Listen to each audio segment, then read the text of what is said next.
Arpa radio exclusive interviews. आप सुन रहे हैं रेडियो अरपा। अरपा रेडियो में आज हमारे बीच एक बहुत ही महत्वपूर्ण महिला पधारी हैं और उनके बारे में हम आपको क्या क्या बताएं समझ नहीं पा रहे हैं। शुरुआत कहाँ से करें। कहा जाता है हर फन मौला हर गुण अधूरा, लेकिन परफेक्शन के साथ इतने सारे गुणों से भरपूर, इतने सारे कामों में मशगूल रही हैं शुरू से ही ममता आहार। बरसों बरसों की मेहनत और सफलता की सीढ़ियां चढ़ते जाने का जो क्रम इनका रहा है वो बहुत ही अद्भुत है। और उन्हीं सीढ़ियों पर ये कैसे, कब, किस किस तरह से चढ़ी, इतनी ऊपर तक कैसे पहुंची, आसमान की ऊंचाइयों को इन्होंने कैसे छुआ, चलिए इनसे करते हैं हम बातें। ममता आहार जो सखाराम स्कूल रायपुर में प्रधान पाठिका है, एजुकेशन से जुड़े ढेर सारे पुरस्कार इनको प्राप्त हो चुके हैं। ये कहानी लिखती हैं, ये गाना गाती हैं, ये नाटक करती हैं, ये डायरेक्शन करती हैं, ये समाज सेवा के बहुत सारे काम करती हैं। सैकड़ों बच्चों को बरसों बरसों से निशुल्क शिक्षा प्रदान करती रही हैं, उन लोगों को कला की ट्रेनिंग भी देती रही हैं और वो सब लोग बहुत बहुत ऊंचाइयों तक पहुंच चुके हैं। इतनी सारी बातें सुन के आप लोगों को लग रहा होगा ना कि ममता आहार की आवाज सुने और उनसे उनके बारे में जाने। तो चलिए स्वागत करते हैं ममता आहार का। नमस्कार। ममता जी, जैसा मैंने बताया इतनी सारी चीजों से आप जुड़ी हुई हो, तो कैसे आपने कब और किस उम्र में ये सारा सफर शुरू किया था? जी, हमारा जो घर का माहौल था वो नाटक के लिए तो ठीक नहीं था, क्योंकि वो बांध बांध के रखते थे कि नहीं जाना है। तो बड़ी मुश्किल से मैंने अम्मा को पहले मनाया कि मुझे नाटक करना है। तो धीरे से नाटक से शुरुआत हुई मेरे मंचीय कार्यक्रम की। फिर वो समर में ही मेरे को भेजते थे, बाद में धीरे से मैंने मनाया कि थोड़ा और भी कर सकते हैं। तो मम्मी ने मनाया पिताजी को कि पढ़ लिख रही है, ठीक ठाक अंक है, तो थोड़ा सा और जाने दो। तो इस तरह से धीरे धीरे मुझे छूट मिलने लगी। हाँ, ये बात अलग है कि वो जो माँ बाप जो अच्छा सोचते हैं, पर पास पड़ोस और जो लोग हैं वो बहुत सारी बातें करते हैं। रात को 11 बजे आ रही हैं, 12 बजे आ रही हैं, इस तरह से ताने देना और कमेंट्स करना, तो ऐसे बहुत सारी चीजें हैं वो झेलते रहे। ममता जी, ये बताइए कि ये जो बातें आप बता रही हैं ये किस सन की होंगी? ये जब मैं स्कूल में थी, मतलब 89 के आसपास। बिल्कुल, ये वही वक्त था जिस समय, जैसा आपने कहा कि आस पड़ोस के लोगों को ज्यादा तकलीफ होती थी। अब तो लड़कियां जो हैं बिल्कुल खुलेआम आ रही हैं, 11-12 बजे फिल्मों में काम कर रही हैं, नाटकों में कर रही हैं। अब वो बंधन खत्म हो चुके हैं और इन बंधनों को खत्म करने का जो शुरुआती समय था, खास तौर पर जिस रायपुर, बिलासपुर जैसे शहरों का, बड़े शहरों की बात हम नहीं कर रहे हैं, बॉम्बे, दिल्ली की, लेकिन इन शहरों में उस समय जब शुरुआत हो रही थी, लड़कियों ने घरों से बाहर कदम निकालने शुरू किए थे, तो उस शुरुआती दौर की आप कलाकार रही हैं। तो आपका बहुत उसमें सहयोग रहा है कि अपने घर से विद्रोह करके तो नहीं, उन लोगों को मनाकर घर से बाहर निकली और बहुत दूर दूर तक गई। कहाँ तक गई? देखिए, जैसे मैंने कहा कि बहुत सारे संस्था में मैंने नाटक किया है, मिर्जा सर के साथ में, राजकुमार लाया जी के साथ में, मिनाज असद जी, ऐसे बहुत सारे और भी हैं, जलील रिजवी सर हैं। तो इन सब के साथ में मैंने नाटक किया, इप्टा से जुड़ी रही, अवंतिका से, और भी बहुत सारे संस्थाओं से। पर मुझे जो है वो मेरी स्क्रिप्ट को खेलने का मौका नहीं मिल रहा था मुझे। तो मैंने फिर 2003 में अपनी संस्था बनाई, श्री आर्ट। अच्छा। और उसके बाद में फिर मैंने अपनी ही स्क्रिप्ट को दूसरों से हाँ, निःशुल्क नृत्य नाटक शिविर चालू किया और नाटक करवाया, और वो धीरे धीरे वो आगे बढ़ने लगा वो सफर। और बिना किसी व्यवधान के 23 साल पूरा हुआ है। यहाँ तक कि कोरोना काल में जब सब बंद थे, तब मैं ऑनलाइन क्लास लेती थी। ऑनलाइन सबके नाटक होते थे, कुछ छोटे छोटे 2-2 पात्र में, अपने अपने मोहल्ले के लोग जुड़े थे, अलग अलग मोहल्ले के लोग, वो 2-2 3-3 लोग को मैं तैयार करती थी, फिर वो परफॉर्म करते थे, फिर ऐसे ऑनलाइन काम करते थे वो लोग। फिर उसके बाद थोड़ा सा माहौल सुधरा तो 4-4 बच्चों को लेके गली में नुक्कड़ नाटक जैसा करते थे, चाहे वो सफाई को लेकर हो या कोरोना को लेकर हो। तो मतलब बिल्कुल अनवरत चलता रहा है ये सिलसिला। और वो जो बच्चे हैं आज की डेट में, वो बच्चे कहाँ कहाँ नहीं पहुंचे हैं। और सबसे बड़ी बात है कि जो बड़े घर के बच्चे हैं या जो भी मध्यम है, वो लोग अपने लिए मंच खोज लेते हैं, पर जो सुविधा से वंचित बच्चे हैं उनको मंच देने का कार्य बहुत अलग ही होता है, क्योंकि वो लोग को कौन मंच देगा, बिल्कुल निःशुल्क उसको काम करना है। तो वो बच्चे जो हैं उनको मंच देना, और वो बच्चे जो हैं आज एक से एक अलग अलग मुकाम तक पहुंच गए हैं। एक जो लड़की है वो सावधान इंडिया में असिस्टेंट डायरेक्टर हो गई है। अरे वाह। और एक जो लड़का है जो नाटक भी करता था और हमारे ग्रुप में तबला भी बजाता था, वो बहरीन और अभी साउथ अफ्रीका वगैरह, मतलब 2-3 देश वो भी होके आ चुका है। मतलब मेरे शिष्य, मुझे लगता है कि अगर मैं 35 देश होके आई हूँ तो मेरे स्टूडेंट भी 3 देश होके आ चुके हैं, तो बहुत खुशी होती है। आप 35 देश घूम कर आई हैं। जी जी। और सब जगह आपने परफॉर्मेंस भी दी है। ओहो। हमने जितनी बातें श्रोताओं आप लोगों को शुरू में बताई थी, ये सुन के तो आप लोग बिल्कुल चौंक ही गए होंगे कि 35 देशों में ये अपनी कला का प्रदर्शन करके आई हैं, जिसमें उनकी खुद की स्क्रिप्ट होती थी। और वो संगीत जो है, जब मैं तबला बजता था, पहले मैं गाने की धुन बनाती हूँ, फिर उसके बाद मैं उसमें शब्द डालती हूँ। तो वो जब म्यूजिक सिस्टम वाले लोग सब बैठते थे, तबला और आर्गन वार्गन सब वाले, तो मैं बोलती थी कि भैया ये रिदम ना ऐसे नहीं ऐसे बजाओ, तो मैं ऐसे डांस करूंगी। अच्छा। मैं नृत्यांगना भी हूँ। तो इस तरह से अगर किसी एक पात्रीय नाटक को सफल बनाना है तो उसमें सभी चीजों का समावेश होना जरूरी है। चाहे वो वस्त्र विन्यास हो, चाहे वो मेकअप हो, चाहे वो प्रॉपर्टीज हो, या म्यूजिक हो, या नृत्य हो। और मेरा कोई भी नाटक बिना नृत्य के नहीं होता है, क्योंकि वो बांध के रखता है लोगों को। तो इस तरह से तरह तरह के मैंने नाटक बनाए हैं। मीरा, द्रौपदी, यशोधरा, मुझे कुछ कहना है, वो बिल्कुल आधुनिक नाटक है।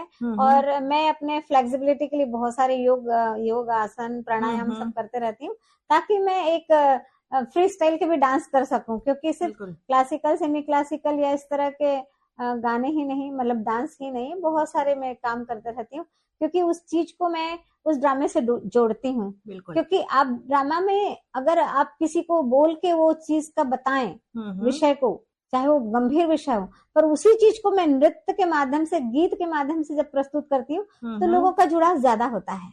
बहुत सही बात कही आपने। इस बीच में अभी आपने एक शब्द बोला, एक पात्रीय नाटक, और ये जितने भी नाम लिए आपने, मीरा, द्रौपदी, ये सारे भी नाटक जो हैं, स्क्रिप्ट आपकी रही, धुन आपकी रही, गीत आपके रहे, और एकल कलाकार भी आप रही इन सारे नाटकों में। जी हाँ। मतलब आप टीम लेकर के 35 देशों में जाती होंगी, सिर्फ शायद तबला, ऑर्गन और वादक कलाकारों को, गायकों को, बाकी सिर्फ आप स्टेज पर अकेले ही मंच पे प्रस्तुत करती हैं। नहीं, इसमें थोड़ा सा परिवर्तन है। मैं जितना भी म्यूजिक सिस्टम है, म्यूजिक का जितना भी पार्ट है, वो उसका मैं ट्रैक बनवा लेती हूँ। अच्छा। ताकि वो सारे कलाकार एक साथ, क्योंकि लोग खर्च कम करना चाहते हैं ना, कम खर्च में ज्यादा आनंद लेना है लोगों को, तो वो म्यूजिक का ट्रैक रहता है और गाना रिकॉर्डेड रहता है, जिससे मैं फ्री होके डांस कर सकूं।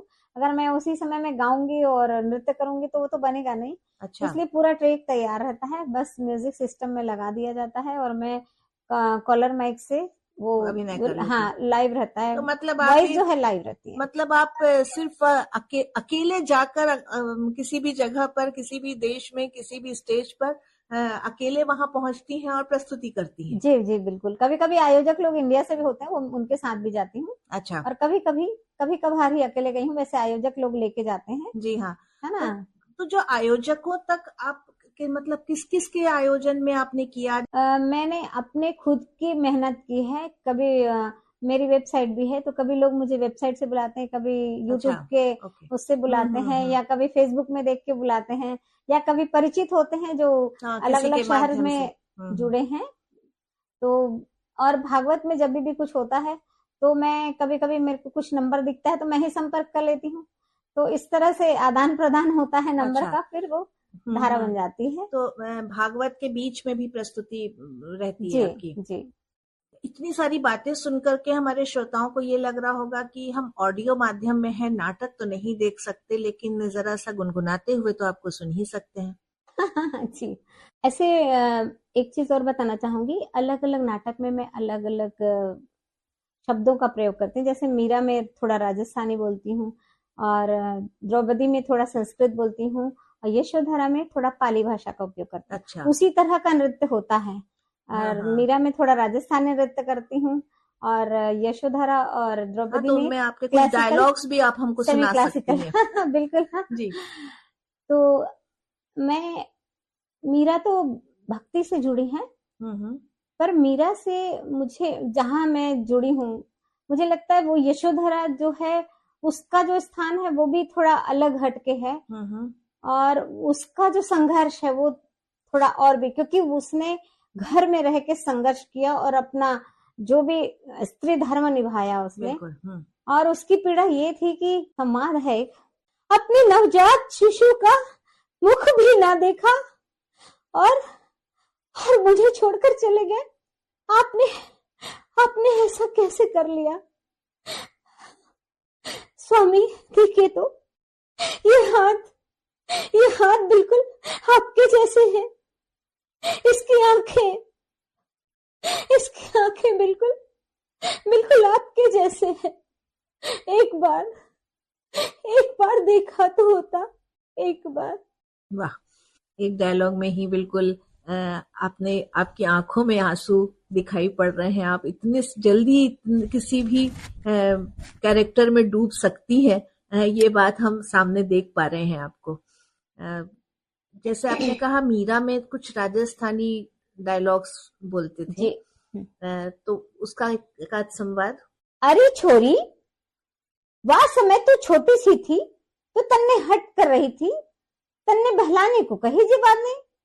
बाबू, आपने मेरी कच्ची बुद्धि में ये बात डाल दी कि गिरधर गोपाल ही मेरे पति है, और अब आप ये कहती हैं मुझे बहलाने को कही ये बातें। हे भगवान, अब मैं काई करूं? ये छोरी हटकर बैठी। अरे छोरी, सासरे में सास ननद को मान रखनी पड़े है, पति को परमेश्वर मानकर सेवा करनी है। शिक्षा विभाग से चूंकि आप जुड़ी हुई हैं, लिखती रहती हैं, अलग अलग कैरेक्टर्स के भावों को खुद लिखकर समझती हैं, खुद प्रस्तुत करती हैं, और इसीलिए आपको सारे डायलॉग्स भी याद हैं, और बहुत जल्दी मैं देख रही हूँ आप कैरेक्टर्स में बहुत जल्दी डूब जा रही हैं। डायलॉग्स की बात तो हो गई, कुछ गुनगुनाना तो बच गया अभी। जी।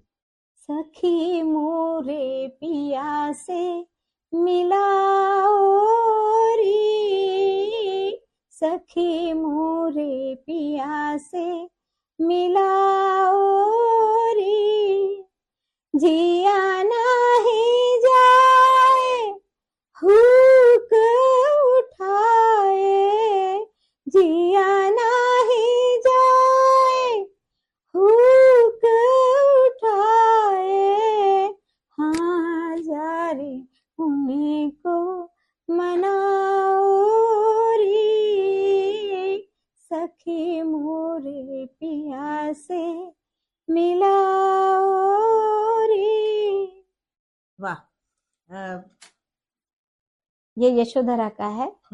जब वो तड़पती है कि कहीं एक बार झलक मिल जाए मेरे स्वामी की। बिल्कुल। तो क्या ये गीत भी आपका ही लिखा हुआ है? जी। धुन भी खुद बनाई हुई है। देखिए श्रोता साथियों, हमने आपसे कहा था ना कि हर फन मौला, हर गुण पूरा का पूरा सब समाया हुआ है ममता आहार में। और ममता जी, और कुछ बातें आप बताएंगी हमारे नए जो युवा साथी आते हैं, जो ये सोचते हैं कि हम ड्रामा करें, या हम नृत्य में जाएं, या हम गीत लिखें, या हम गाना गाएं, और हर चीज को बहुत जल्दी सीखना चाहते हैं वो, कि इन सारी चीजों में अलग अलग कितनी साधना, कितनी तन्मयता, कैसे आपने इतनी सारी चीजें अपने इतने से जीवन में सीखी और उसमें इतनी उपलब्धि हासिल की? सबसे पहली बात है, आपके अंदर वो तड़प होनी चाहिए किसी चीज को पाने की। वो अगर आप सोचते हैं ये तो मुझे नहीं होता, ये नहीं बनता, ये नहीं बनता, तो वहां पर आपको खोजना पड़ेगा अपने आप में, क्योंकि मैं भी तो साधारण ही हूँ, मैंने खोजा है अपने आप में। इसका एक किस्सा सुनाना चाहूंगी।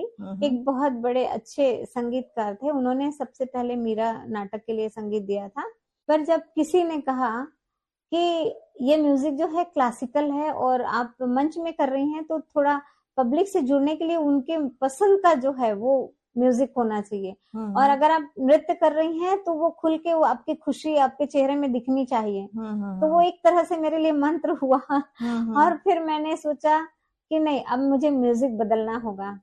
फिर मैं कई लोगों से मैंने संपर्क किया, और उस समय मेरी सैलरी भी ज्यादा नहीं थी, तो लोगों को बुला बुला के सबको सैलरी बांटती थी, पर वो म्यूजिक और वो खुशी नहीं मिली मुझे। फिर एक दिन गुनगुनाते हुए, मतलब रोते हुए सो गई, फिर उठी तो गुनगुनाते हुए मैंने धुन बनाना शुरू किया, गुनगुनाते हुए। फिर उसमें फिर जब मैं मीरा के भजन को ढालना शुरू की, और फिर अड़ोस पड़ोस की जो लड़कियां जो मुझे बुआ कहती, मैं जगत बुआ हूँ। अच्छा। तो उनको, उन बच्चों को मैंने सुनाया, तो आज तो वो बच्चे बड़े बड़े हो गए हैं बहुत सारे। तो उन्होंने कहा, अरे ये म्यूजिक तो उससे कहीं बेहतर है। और जब वो रिकॉर्डिंग हो के जब सामने आई तो लोगों ने बहुत पसंद किया। तब मुझे लगा कि हाँ, मैं कर सकती हूँ। तो अपने अंदर, वो मैं ही नहीं, आप लोग सब जो भी सुन रहे हैं वो सब कर सकते हैं, बस अपने अंदर एक पागलपन को पैदा करना पड़ेगा और अपने आप को समर्पित भाव से जीना पड़ेगा। क्योंकि रात को 2 बजे 4 बजे जब भी कोई टॉपिक याद आता है, लिखना पढ़ना शुरू कर देती हूँ, उठ के बैठ के सोते सोते कभी कभी मोबाइल चालू करके गुनगुना लेती हूँ कि ये सुबह उठने के बाद छूट ना जाए ये धुन। तो ऐसे धीरे धीरे करके वो सब चीजें हुई हैं।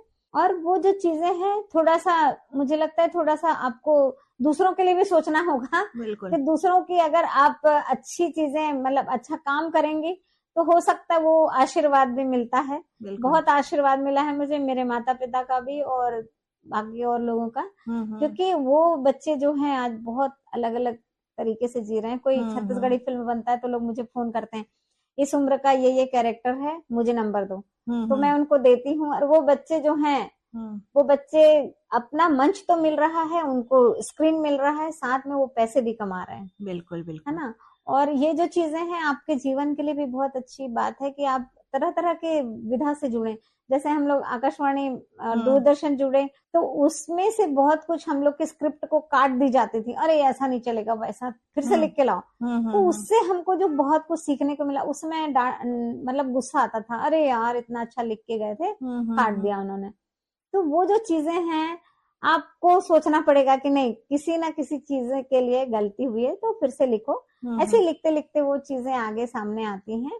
जैसे अभी आपने बोला कि उस समय स्क्रिप्ट लिखते थे तो जो हमसे वरिष्ठ लोग थे, हमसे पुराने लोग थे, जो समझते थे इन चीजों को ज्यादा, उनकी चीजें काटने के बाद उस समय दुख लगता था, लेकिन बाद में लगता था कि वही हमारी सीख थी, वही सीख थी। लेकिन लिखने के मामले के अलावा बाकी किन किन चीजों को आपने सीखा है? मतलब क्लासिकल म्यूजिक, क्लासिकल डांस, नाटक की खुद मैंने क्लासिकल ना म्यूजिक सीखा है ना डांस सीखा है, मैं बस रिदम में चलती हूँ। अच्छा। चाहे जो भी आप रिदम चालू कर दो, चाहे आप किसी भी तरह का रिदम चालू कर दो, और सिर्फ क्लासिकल, सेमी क्लासिकल या फोक डांसेस ही नहीं। मैं वैसे फोक डांस में, फोक म्यूजिक में डिप्लोमा है। और मैं पंडवानी गायिका हूँ। गुरु है मेरी तीजन बाई जी। अच्छा। है ना, पद्म विभूषित माँ जी हैं तीजन बाई जी, उनकी मैं शिष्या हूँ। तो धीरे धीरे वो चीजें आते जाती हैं और फिर वो हमको लग रहा है इतने धीरे धीरे हमने अभी तक जितना आपके बारे में जाना है, अभी शायद हम 1 घंटा आपसे और बात करेंगे तो और भी नई नई चीजें, ये भी आता है ये भी आता है, पता चलता ही जाएगा। अभी भी हमारे दिमाग में इतने सारे सवाल उमड़ते घुमड़ते जा रहे हैं।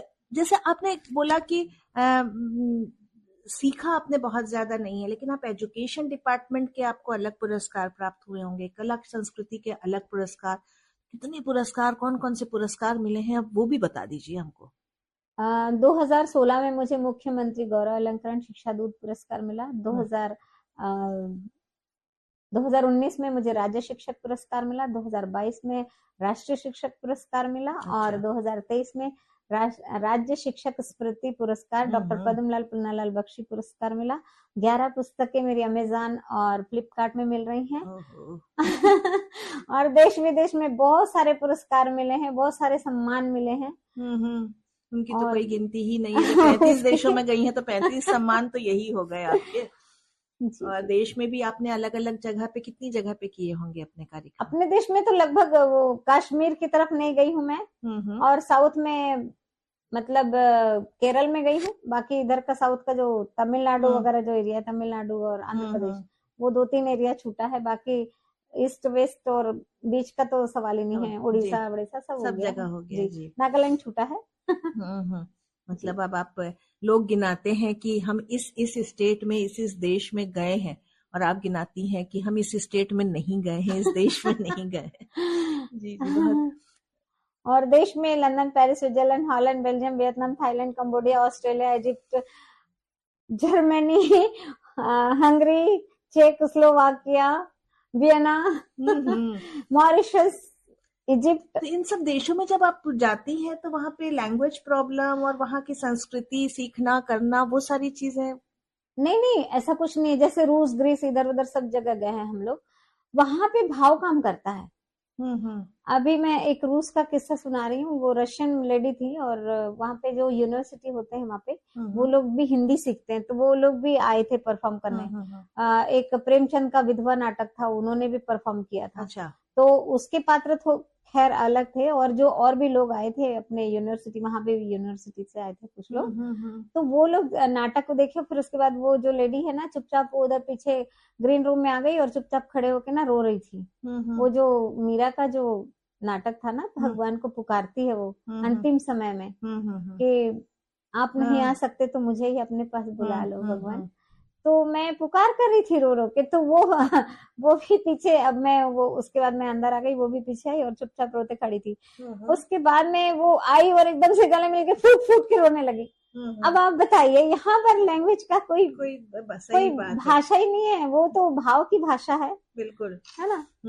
जी, मतलब अधिकतर ऐसा ही होता है कि भाव में लोग डूब जाते हैं। बिल्कुल। यशोधरा के जब पात्र करती हूँ, तो यशोधरा हो चाहे मीरा हो, जब वो रुदन करके पुकारती हूँ या बात करती हूँ, तो जेंट्स लोग भी रो डालते हैं। बिल्कुल। अभी मैं जब यहाँ आने का था मेरा बिलासपुर, तो मैं मुंगेली से होके आई। मुंगेली मदनपुर में भागवत में मेरा मीरा नाट्य था, वहां से सीधे ही फिर मैं यहाँ जजमेंट के लिए आई थी बिलासपुर। तो वहां पे भी लोग, वो जो भागवत कर रहे थे महाराज जी, वो खुद रोते बैठे थे। अच्छा। और वो बोले मेरे पास तो शब्द ही नहीं है। इतनी सारी बातों के बीच कोई ऐसा संस्मरण आपका जो एक बार में आपको याद आ जाए, हम चाहेंगे आप जरूर शेयर कीजिए हमारे श्रोताओं के साथ।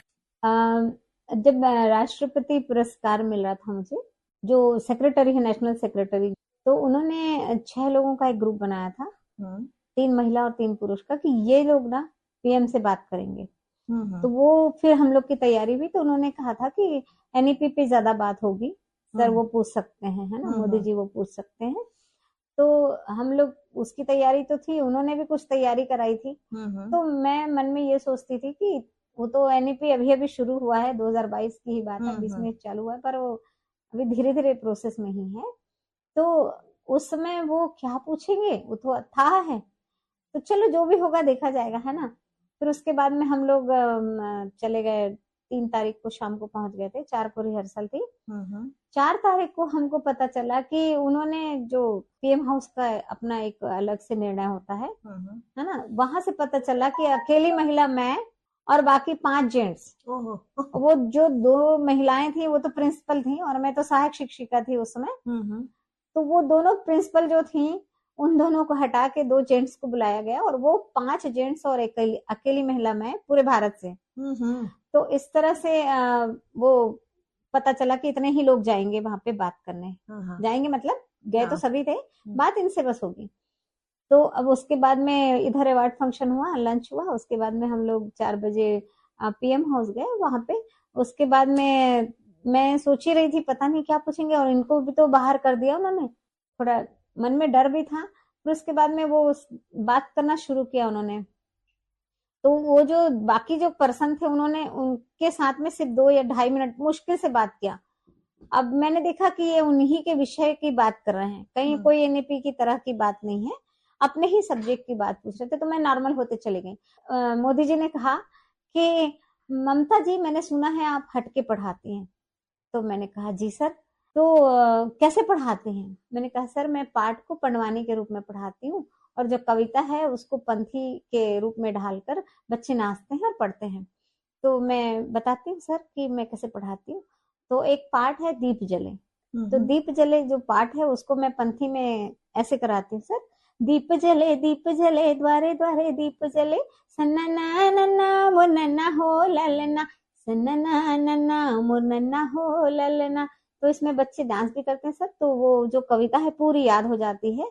वो जब डांस करते हैं तो बहुत खुश होके करते हैं ना, तो अच्छा जॉयफुल वो आपका एजुकेशन है। फिर जी सर, और मैं पंडवानी को इस तरह से पढ़ाती हूँ। सोन के फर 5वीं कक्षा में एक पाठ है सर, तो उसको मैं कैसे पढ़ाती हूँ? पंडवानी में पढ़ाती हूँ। पंडवानी में प्रश्नोत्तर भी हो जाता है उसी में, और उसी में आपका गायन भी हो जाता है, तो उसके रूप में वो जानता भी है और शब्दार्थ भी हो जाता है। तो इस तरह से है। तो भैया सुखराम हाँ छेरीला चराय बर जंगल जात रहता, छेरी काला किथे जानता नहीं जी, बकरीला। हाँ, अब एक दिन वहा प्यास के मारे ताला बेली देत रही से, तो ओती ले भोलेनाथ आवत रहा है, जौने समय के बेरा मगा आगेगा भोले बाबा, हाथ में कमंडल लेके भैया आगेगा भोले बाबा, वो तो आगेगा भोले बाबा। तो ओखर बाद में वह बोलते कैसे का सुखराम का हो गए तोला, तब प्यास लागत है महाराज, तब साधु इसने चल दी का, भोलेनाथ इसने चल दे से नहीं, वो साधु बेस में गई से। तब का करते साधु अपन कमंडल के पानी पिए बर देते और ठोमहा भर फरला खाए बर देते, आम के फरला कहा ले किथे बाकी खा लेबे और जोन बाछी तेला पठेरा में रख देबे। तब पठेरा काला किथे जानता नहीं जी, वो अलमारी ऐसा रही, और पहले जमाना में खोलखम रहा है दीवार में, है ना, आजकल ऐसे अलमारी बना देते है ना, लकड़ी के नहीं ते यह के माटी के। तो सुखराम का करते जब तक खाना रिश्ता खाते वो घर में ले जाकर रख देते, संझा हो जा रहा है थाल खा पी सूझ जाते, बिहनिया देखे तो का हो जा रहा है, होगेगा सुनहा के होगेगा, आम के फरहा भैया सोना के होगेगा। ऐसे पूरा प्रश्नोत्तर शब्दार्थ कहानी आगे बढ़ते जाती है, वो लंबी हो जाएगी पूरी। प्रधानमंत्री जी बिल्कुल खुश हो गए होंगे। उसके बाद खुश हुए, उसके बाद उन्होंने कहा अरे वाह, तो क्या सभी लोग ऐसे पढ़ाते हैं आपके जैसे? मैंने कहा नहीं सर। अरे उनको सिखाइए। मैंने कहा जी सर। उसके बाद में उन्होंने एक और सवाल पूछा कि बोले आपने स्वास्थ्य के लिए क्या किया? मैंने कहा कि सर शिक्षा विभाग को, स्वास्थ्य विभाग को बहुत सारे गाने बनाकर भेंट किए हैं, जिसमें एक गाना मैंने टीकाकरण के लिए बनाया था। तो मैंने देखा कि वो सुनने के लिए थोड़े उत्सुक हो रहे हैं, तो सर वो गाना इस तरह से है, सुना सुना भैया हो, सुना भैया हो, टीका लगाए बरे चले चलाओ, हमर वैक्सीन में जबर ताकत है, कोरोना मारे के अबड़ ताकत है, रोटी खाके जाओ भाते खाके जाओ, टीका लगाए बरे चले चलाओ। तो बोलते ये गाना आपने लिखा है? मैंने कहा जी सर। देखिए हमारे शिक्षक क्या क्या नहीं करे, फिर वो सभी को मुखातिब होकर बोल रहे थे कि आप लोग भी बच्चों को ऐसे सपने दिखाइए, उसे पूरा करने में उनको सहायक बनिए। तो मुझसे लगभग 8 साढ़े 8 मिनट उन्होंने बात की, और बाकी से मुश्किल से किसी से 2 मिनट, किसी से 2.5 मिनट। और जब वो सेक्रेटरी मैडम बाहर निकले बस के लिए, हम लोग जब खड़े थे, उन्होंने मुझे गले से लगा लिया, बोले तू तो छा गई। तो ये होती है प्राप्ति। और ये सारी चीजें मैं निःशुल्क, मैं ये गाने बनाना, उसको मतलब शूट कराना, मैंने उसको यूट्यूब में भी डाला हुआ है, उसको शूट कराना और उसको जगह जगह, फिर वो नगर निगम में ये गाना बजा भी है, नगर निगम की गाड़ियों में, स्मार्ट सिटी की गाड़ियों में, सिग्नल में ये गाने पूरे बजे हैं, पढ़े तुम्हारे बार आगे भी बजा है ना, तरह तरह के। मैं फिर उनको भी बताया था कि मोहल्ला क्लास लेती थी गली में, मतलब तालाब के किनारे, कोरोना काल में जब सब दुकानें, सब सारे स्कूल बंद थे, तो बोले लड़की क्या कर रही है, मतलब तालाब के किनारे वो क्लास लगा रही है। तो उसके साथ में उन लोगों को भी लगा कि अरे ऐसा हो सकता है, जब एक मैडम कर सकती है तो दूसरे भी। हालांकि उसके लिए कुछ लोगों को बुरा लगा होगा कि हम लोग घर में आराम कर रहे हैं और ये हम लोग को परेशान कर रही है तो ठीक है, कोई बात नहीं। ये ममता जी, बहुत सारी बातें आपकी सुनी और समझा। आप अपनी वेबसाइट या अपना फोन नंबर भी देना चाहें हमारे यहाँ तो बिल्कुल। दे सकती हैं। श्रिया आर्ट मेरी संस्था है और उसी के नाम से वेबसाइट भी है और ईमेल भी है SHREEYAART shriart@gmail.com और वही है www.shriart.com, है ना। और नंबर है 9301586893। तो श्रोता साथियों, आप लोग कोई भी संपर्क करना चाहें, अपने आसपास भी किसी तरह का इनका शोज करवाना चाहें तो आप संपर्क कर सकते हैं। और आपने इतनी सारी उपलब्धियां इनकी सुन ली हैं, जिस भी रूप में आप इनसे सहयोग लेना चाहें, बिल्कुल हमारी ममता जी सबका दिल से स्वागत करती हैं, हर फोन का जवाब देती हैं। बहुत बहुत अच्छा लगा ममता जी, आपके साथ इतनी सारी बातें करने में पता चला कि आप वाकई में कितनी गहराइयों तक और कितनी ऊंचाइयों तक पहुंची हुई है अलग अलग विधा के माध्यम से। इतना समय आपने हमारे कम्युनिटी रेडियो को दिया, इतनी सारी बातें बताई, बहुत बहुत धन्यवाद। धन्यवाद जी।